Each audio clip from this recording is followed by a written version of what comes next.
Fishing master will come to a parent's home and offer to basically buy their child for $20, depending on the age of the child.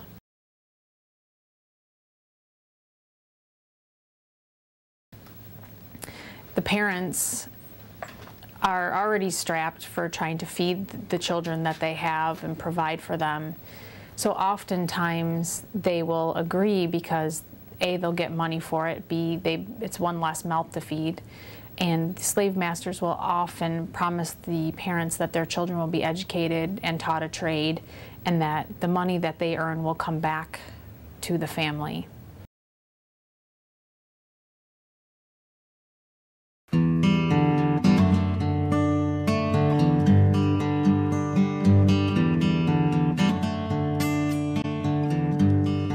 Backdrop of mountains cuts into the sky. Slavery of a child is something that should not happen in this day and age. We are educated, we have tools, we're more of a global community, and to know that children all over are being exploited, it breaks my heart. From a mom's perspective, or even from just a human perspective, it's hard to imagine living in such extreme poverty that selling your child is not even a choice, it's survival. In some cases, it's children who have been brought into the family unit because their parents died, they were orphans, and when the slave masters come around and say, "We notice that you're having a tough time feeding your family, how about I take one or two of your children and we'll bring them through this lake and we'll provide them education and we'll give them skills and stuff, and they'll actually bring you income."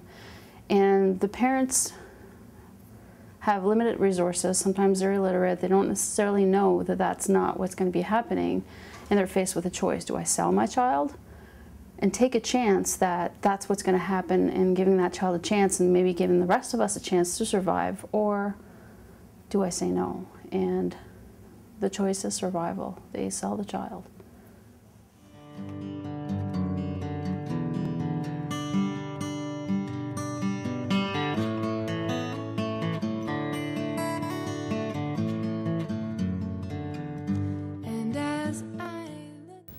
I did have an experience the first time I was there with a young girl named Kanasile who sang a song one night that her voice was just like an angel, and I just knew that she was somebody that I wanted to try and connect with, that I would have some sort of ability to communicate to. And after I had heard a little bit of her story, I knew that music was something that was healing to her as it was to me. And so I took my guitar one night and I kind of tracked her down, and we sat in this room and we kind of just sang a song to each other, and it was very, very powerful. And so the next year when I went back the second time and she came running up and she knew who I was, that was pretty special. The desire to go back, the desire to continue to try and make a difference, it's like it makes your heart beat faster when you think about it. And knowing that there's something that you could do that you're not doing, it bothers you a little bit.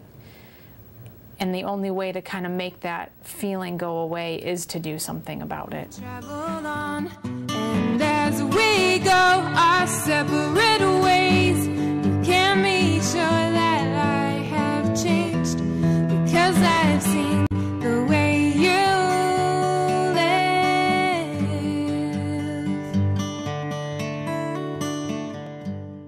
What grabbed our attention about going to help the child slaves in Ghana was primarily the fact that my best friend JD had grown up in an abusive home as a child, and so she felt a deep connection to these children who were being abused.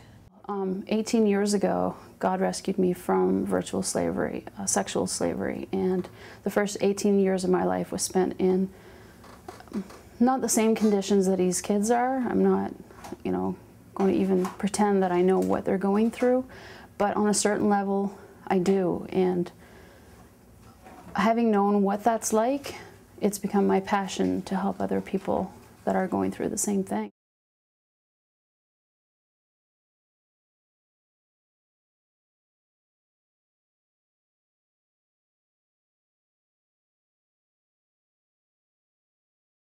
When JD told me that she thought we could raise $30,000 for the school, I thought she was a little over ambitious. I thought that's really great to believe that we could do something like that. It's a whole nother thing to actually pull it off.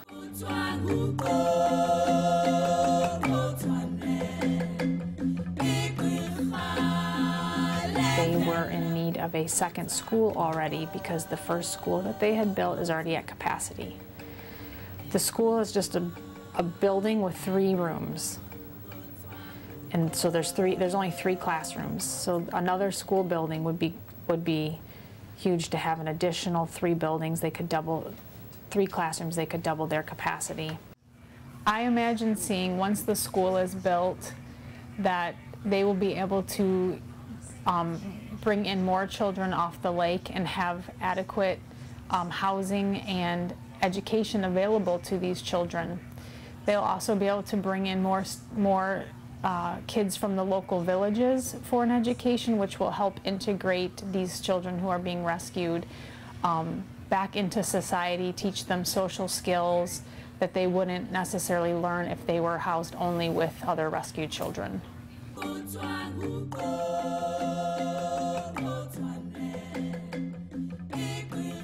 I'm in New York this weekend for the Diva race, which is on Long Island, and we decided to use this race as one of the fundraisers for raising money for the school, and we called it the Paint Tia Pink Project because I am not a fan of wearing the color pink. Oh! Okay. This is what you need. If I had raised $5,000, I would have worn this. Lost opportunity. But I'm not. Fine. Yeah, like. It's kind of crazy. Next time. Okay. Next time we build another school.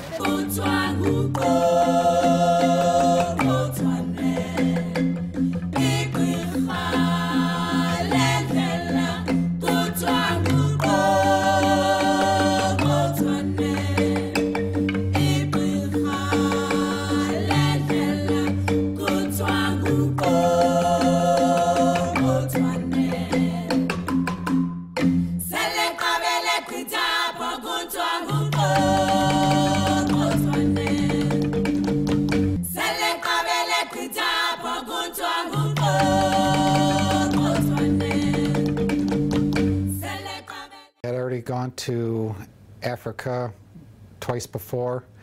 About my only concern was when she went before, at least was with a group of people. This time being only 3 of them, just a little apprehensive about the safety and not going there before.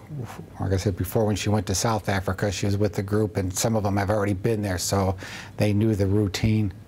And not really knowing Ghana myself, I'm not really sure how safe it is and what she's really getting into, going to rescue kids from slavery. So I'd like to see them be able to rescue at least one child, get them out of the slavery. It would be nice if they can rescue more, but I think they would feel good for themselves knowing that at least they got one out, instead of going over there for that 2-week, 3-week period and coming back empty-handed, not getting any of them out of there. I think that would be very devastating for them. The most exciting thing about going to Ghana and meeting some of these kids, I'll come back a different person than I was before I left. And hopefully along the way, some of those kids will be different from having us been there as well. The backdrop of mountains cuts into the sky. They're there to protect or entrap the ones inside. A quiet village is full of tired brows, then strips of farmland fight it out with the farmers. And in the night the roosters crow with hunger. The wind brings dust instead